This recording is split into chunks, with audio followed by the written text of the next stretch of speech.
दादा कोंडके हे मराठी चित्रपट सृष्टीतलं एक असं नाव आहे जे मृत्यूनंतरही आजपर्यंत लोकांच्या मनात घर करून बसलंय.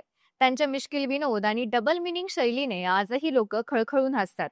पण ब्लॅक अँड व्हाईट पासून ते रंगीत पडद्यावरचा त्यांचा हा प्रवास अनेक टप्प्यावर खडतर राहिलाय. आजही त्यांच्या आयुष्यातील अनेक किस्से हे नवकलाकारांना प्रेरित करत असतात.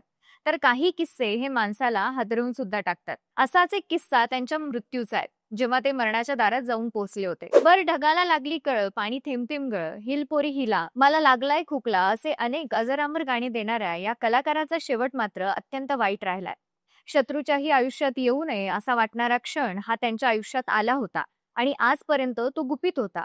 पण आज तो उघड झालाय. तर कसा होता सुपरस्टार दादा कोंडकेंचा शेवटचा दिवस? त्या दिवशी त्यांच्यासोबत काय घडलं होतं आणि असं का म्हटलं जातं की त्यांच्यासोबत जे घडलं ते कोणासोबतही घडू नये? पाहूयात या व्हिडिओच्या माध्यमातून. नमस्कार, मी अंजली कुलकर्णी आणि तुम्ही पाहताय महाराष्ट्र भूमी.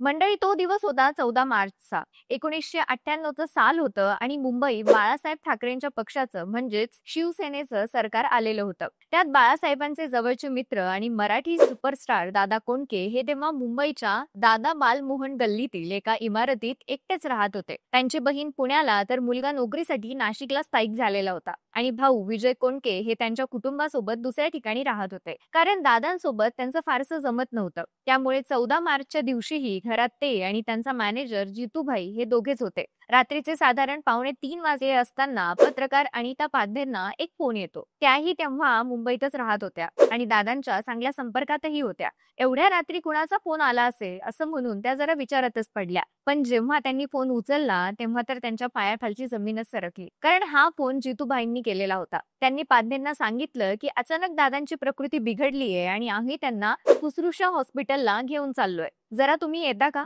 हे ऐकून पाध्येंना तर धक्काच बसला. असाच धक्का जितूबाईंनाही बसला होता, कारण दादांची तब्येत खराब होत चाललेली होती आणि घरात ते एकटेच होते. त्यांना तर काही सुचतही नव्हतं, कारण कितीही काही म्हटलं तरी ते त्यांचे मॅनेजर होते आणि अशा काळात घरची एखादी व्यक्ती सोबत असणं आवश्यक असतं. पण दादांचं दुर्दैव की अशा काळातही ते एकटेच होते. कुटुंबातील कोणीही त्यांच्या सोबत नव्हतं. पण अनिता पाध्येंनी मात्र रात्रीचीच गाडी काढली आणि थेट शुश्रूषा हॉस्पिटल गाठलं. जेव्हा त्या हॉस्पिटलमध्ये गेल्या तेव्हा दादांना हॉस्पिटलच्या कॉरिडॉरमध्येच एका स्ट्रेचरवर ठेवलेलं होतं. ते पाहून त्या थक्क राहिल्या. त्यांनी डॉक्टरांना विचारलं की हे काय आहे? तुम्ही ट्रीटमेंट का करत नाहीये? तेव्हा डॉक्टरांनी सांगितलं की त्यांना हार्ट अटॅक आलाय.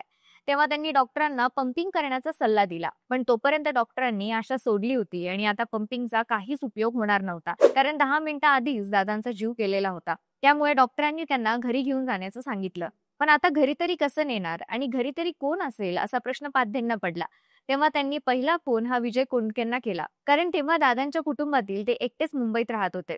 मुलाला फोन करायचं झालं तर तो नाशिकला होता आणि बहीण पुण्याला. त्यामुळे त्यांनी दादांच्या मृत्यूची पहिली बातमी विजय कोंडकेंनाच दिली. त्याचबरोबर त्यांनी जितूभाईला आणि त्यांच्या सोबतच्या 4 लोकांनाही नातेवाईकांना कळविण्यासाठी दादांच्या घरी पाठवून दिलं आणि त्या एकट्याच हॉस्पिटलमध्ये राहिल्या. पण पुढे त्यांची खूप फजिती झाली. त्या सांगतात की जेव्हा दादांना घरी घेऊन जाण्याचं होतं तेव्हा त्यांना एकही अँब्युलन्स मिळत नव्हती. एकतर तेव्हा मुंबईत अँब्युलन्सची संख्याच कमी होती. त्यात रात्रीची वेळ. हॉस्पिटलची एक अँब्युलन्स तिथे उभी होती, पण तिचा ड्रायव्हर मात्र घरी गेलेला होता आणि त्या अँब्युलन्ससाठी फॉर्म भरावा लागत होता आणि ज्याचं रजिस्टर लॉकरमध्ये बंद झालेलं होतं. त्यामुळे मृत्यूनंतर 2 तास दादा कोंडकेंचं पार्थिव हे हॉस्पिटलच्या कॉरिडॉरमध्येच पडलेलं होतं आणि अनिता पाध्ये या त्यांच्या पार्थिवाजवळ बसलेल्या होत्या. नंतर दादांच्या घरूनच त्यांची एक गाडी आणली गेली आणि त्यात दादांना घरी नेलं. मग दिवसभर त्यांचं पार्थिव हे त्यांच्या दादा बालमोहनच्या घरी ठेवण्यात आलं आणि संध्याकाळी 4 वाजता त्यांच्यावर अंत्यसंस्कार केले गेले. तेव्हा बाळासाहेब ठाकरेसह अनेक दिग्गज मंडळींनी दादाच्या अंत्यसंस्काराला हजेरी लावली होती. बॉलिवूडमधील राज कपूर सारख्या सुपरस्टारलाही टक्कर देत पांडू हवलदार, सोंगाड्या, येऊ का घरात अशी एकापेक्षा एक हिट मराठी चित्रपट देणाऱ्या दादा कोंडकेंचा शेवट हा असा दुःखद राहिला होता. त्यांनी आपल्या अभिनयाच्या जोरावर मराठी चित्रपट सृष्टीला सोन्याचे दिवस आणून दिले. 40-40 आठवडे त्यांचे सिनेमे हाऊसफुल चालायचे. लोक थिएटरमध्ये गर्दी करायचे. रस्त्यावरून जात असताना दादांना अक्षरशः लपून छपून जावं लागत होतं. पण हेच दादा जेव्हा मरण यातना सहन करत होते तेव्हा त्यांच्याजवळ कुणीच नव्हतं, शिवाय त्यांचा मॅनेजर सोडला तर.